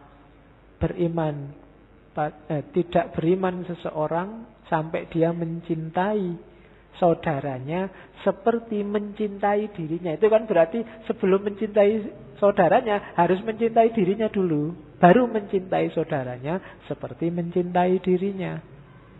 Itu berarti ya kamu cinta dulu sama dirimu. Hanya orang yang mencintai dirinya yang bisa mencintai orang lain. Kalau enggak, jatuhnya yang mementingkan dirinya sendiri tadi. Dan mementingkan dirinya sendiri itu seolah-olah aja dirinya dinomorsatukan. Tapi sebenarnya itu menutupi kondisi bahwa dia tidak paham tentang dirinya. Memanjakan diri itu menunjukkan dia tidak paham tentang dirinya. Dirimu yang sejati itu tidak butuh dipentingkan, dimanjakan segitunya. Hati-hati, begitu kamu ditinggal oleh yang lain, kamu bisa nangis. Karena eksistensial kita butuh yang lain. Jadi cinta yang keempat, cinta diri. Cintailah dirimu. Cinta diri ini ya tadi termasuk yang ego, termasuk yang itu ya dicintai dengan kadar yang pas. Jangan anti dirimu, itu namanya altruis nanti. Jangan bunuh diri untuk membahagiakan yang lain. Jadi bahagiakan yang lain sambil tetap dirimu bahagia, karena hanya yang bahagia yang bisa membahagiakan orang lain. Kalau dia sendiri nggak bahagia, tidak mungkin bisa membahagiakan orang lain. Kalau kamu sumpek, susah kamu bikin orang gembira. Jadi rumusnya itu, cintai dirimu, fisikmu, lahirmu, batinmu, cintai, dikelola sesuai porsi dan proporsinya. Terus objek cinta yang kelima, cinta Allah. Jadi Erich Fromm ini beberapa tradisi spiritual berpengaruh. Paling tidak ada dua yang menonjol. Yang pertama Bible, Perjanjian Lama. Karena dia ini Yahudi, dari keluarga Yahudi, tapi kemudian menyatakan dirinya ateis meskipun percaya Tuhan. Ibu ya, ateis tapi percaya ada entitas ketuhanan. Dia Yahudi, Perjanjian Lama sangat berpengaruh. Yang kedua Zen Buddhisme. Dulu yang kita pernah ngaji, saya lupa tahun berapa itu. Ayo, selalu kan tahunnya mulai tahun berapa ngaji ini. Kita akan pernah ngomong satu sesi Zen Buddhisme. Itu sangat mempengaruhi di Erich Fromm. Maka bagi dia ada satu lagi jenis cinta, cinta yang coraknya spiritual. Namanya cinta ketuhanan. Jadi cinta ketuhanan inilah modusnya agama. Cinta ketuhanan ini anugerah dari Allah. Allah itu mencintai kita, kemudian menganugerahkan cinta dalam diri kita, dan kita menyambut cinta Allah itu dengan namanya iman. Itulah agama. Jadi cinta Allah itu manifestasinya apa? Keimanan, kepercayaan. Kalau kamu ngaku cinta Allah, berarti rumusnya adalah beriman pada Allah.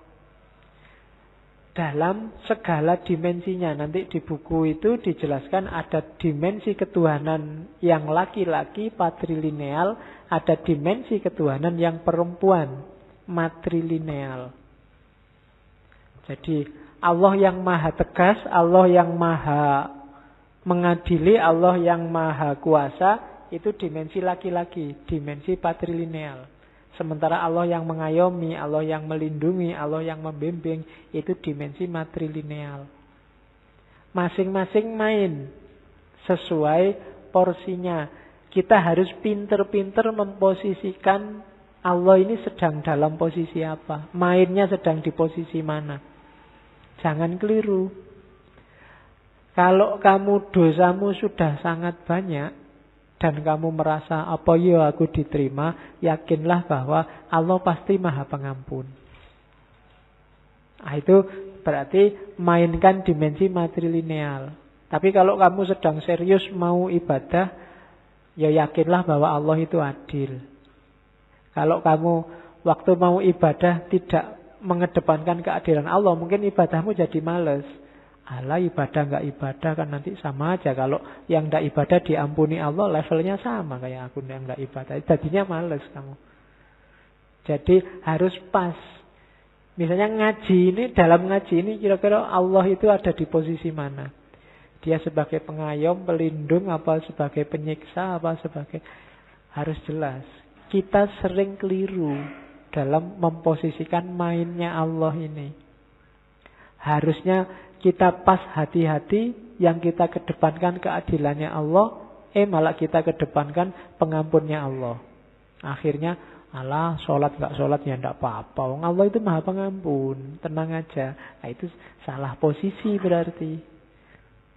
Salah kita memainkan posisinya Allah. Terus dari semua penjelasan tadi, katanya Erich Fromm, marilah kita melahirkan cinta yang produktif. Bukan cinta yang pasif, bukan cinta yang reseptif, dan seterusnya. Cinta produktif itu apa?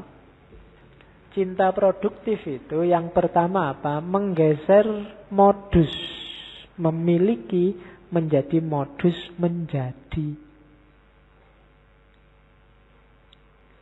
Jadi dalam cinta, kalau kemarin kan aku mencintai sesuatu berarti itu milikku. Selama ini cinta itu kayak gini, kamu milikku, aku milikmu, kan begitu. Enggak, modusnya jangan begitu. Kalau modusnya milik kayak gini, yang terjadi orientasi nimbun tadi. Kamu enggak berkembang. Pokoknya ruang dan waktu harus berhenti saat ini. Dunia adalah milik kita dan seterusnya. Enggak begitu. Jangan modusnya jangan memiliki. Modusnya harus menjadi. Menjadi itu apa? Dalam cinta kita bareng-bareng mencerahkan diri, meningkatkan diri. Bagi yang beragama, dalam cinta kita bareng-bareng mendekat pada Allah. Dalam cinta kita keluarkan semua potensi kemanusiaan kita. Dalam cinta kita naikkan level hidup kita bersama-sama, saling membantu, saling mendukung.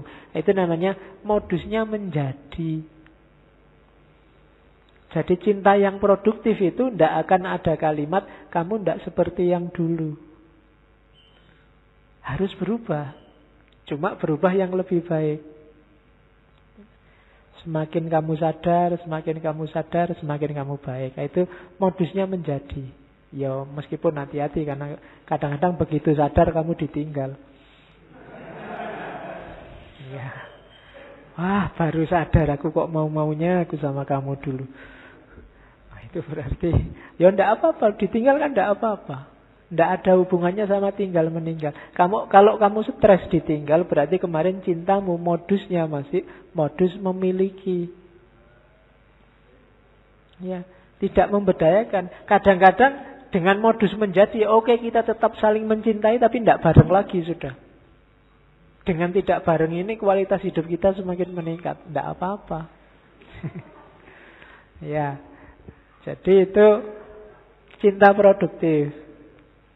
Syaratnya apa? Cinta produktif itu mandiri, bebas, tapi kritis. Bebas tidak asal bebas. Mandiri itu apa? Menghargai individualitas masing-masing. Jangan saling menaklukkan, mensubordinasi. Nyetir, berusaha menang-menangan, saling memperbudak. Itu berarti cintanya tidak mungkin produktif. Setelah itu bebas. Bebas dalam arti bebas mengembangkan diri, jangan mandek. Kita itu manusia. Manusia itu bukan tidak sempurna, tapi selalu menuju kesempurnaan. Jangan sampai gara-gara cinta kita mandek. Harus tetap berkembang. Ajaklah pasanganmu dalam cinta untuk mengembangkan diri. Dan untuk tidak ngawur kemandirian dan kebebasan itu harus ada nalar yang kritis. Kenapa harus ada nalar yang kritis? Karena kadang-kadang ada orang yang bilang cinta itu buta. Karena cinta, orang terus tidak ngerti salah, nggak ngerti benar, nggak ngerti hitam, nggak ngerti putih. Kan itu cinta, Pak. Everything is fair in love and war. Itu pepatahnya orang barat. Kalau urusan jatuh cinta, segalanya bisa. Oke, cinta ditolak, dukun bertindak, Pak. Itu enggak. Iya, enggak ada nalar kritis di situ. Nalar kritisnya harus tetap jalan. Tidak boleh dibutakan oleh cinta. Tidak boleh kalau cinta sudah melekat, tai kucing rasa coklat. Nggak boleh begitu. Kalau nalarnya kritis ya, sedalam apapun cinta ya tai kucing ya tai kucing. Ya, tidak boleh karena aku cinta padamu ini meskipun tai kucing rasanya kayak coklat. Tidak. Jadi parameter cinta tidak cinta bukan itu. Jadi harus ada nalar yang kritis. Kemudian kalau sudah mandiri, bebas, kritis, baru aktif. Aktif itu kok bukan aktif pacaran sambil lari-lari, pacaran sambil olahraga, enggak. Tapi dengan kamu berdua, yang tadi kerjasama saling menjadi bukan saling memiliki, mengoptimalkan potensimu, mengeluarkan semua kapasitasmu yang baik-baik. Jangan salah ya, cinta itu energinya besar luar biasa. Kalau kalian bisa memanfaatkan energi cinta ini jadi kekuatan yang produktif, hasilnya juga luar biasa. Yang punya pacar mesti ngerti, yang belum punya dibayangkan dulu. Kadang-kadang energi ini sia-sia, hanya untuk mungkin seneng-seneng aktivitas yang tidak penting. Padahal kalau mau berdua saling mendukung, saling mengetatkan diri masing-masing untuk mengoptimalkan potensi-potensi yang kita miliki, akan lahir banyak produktivitas-produktivitas yang bermanfaat untuk kenaikan level kita. Jadi cinta usahakan aktif dalam produktivitasnya. Dan ringkesnya apa? Cinta produktif itu berarti modusnya menjadi apa? Diawali dari membentuk diri jadi pribadi yang merdeka. Kemudian kemerdekaan yang melahirkan kebebasan itu diimbangi oleh akal, budi, ya kan? Jadi nalar kritisnya harus jalan. Kemudian diorientasikan, tadi orientasinya memberi. Ketika orientasinya memberi, hasilnya pasti produktif. Potensi kita optimal, kemudian kita ingin menyumbangkan sesuatu, entah itu untuk satu orang, untuk banyak orang, untuk seluruh dunia, itu kan orientasinya memberi, tidak egois. Kalau ini kita lakukan, maka cinta akan mengatasi tadi problem eksistensial. Kita akan kukuh dalam diri kita, lenyapnya perasaan terasing dan terpisah. Cinta kita memberdayakan akhirnya, tidak memperdayakan. Kita jadi kuat, jadi berkembang, jadi semakin baik dengan cinta yang produktif tadi. Jadi disinilah nanti cinta memberikan sumbangan bagi peradaban. Tidak hanya bikin repot, tapi memberikan sesuatu. Makanya nanti di bagian-bagian terakhir Erich Fromm ngomong, karena itu maka kita harus belajar. Jangan merasa sudah bisa. Ya syaratnya belajar itu apa? Disiplin. Yang kedua, konsentrasi. Konsentrasi itu berarti memiliki kepekaan diri. Yang ketiga sabar. Pelan-pelan lama-lama kita akan jadi orang yang penuh cinta. Ya tidak bisa instan. Dan yang terakhir, biar semuanya sukses, harus jadi prioritas. Dalam dunia ini yang penting-penting banyak. Yang bagus-bagus juga banyak. Tinggal kita milih prioritas mana. Katanya Erich Fromm, jadikan cinta prioritas tertinggi. Prioritas itu berarti urusan apapun cinta diprioritaskan, dinomorsatukan. Itulah kenapa cinta jadinya terus kayak seni. Yang tidak bisa ujuk-ujuk dimainkan, harus dipelajari dulu sebelum dipraktekkan. Harus ngerti teorinya dulu. Oke. Makanya terakhir dia bilang, it takes a moment to tell someone you love them, but it takes lifetime to prove it. Hanya butuh waktu 1 detik untuk kamu bilang I love you.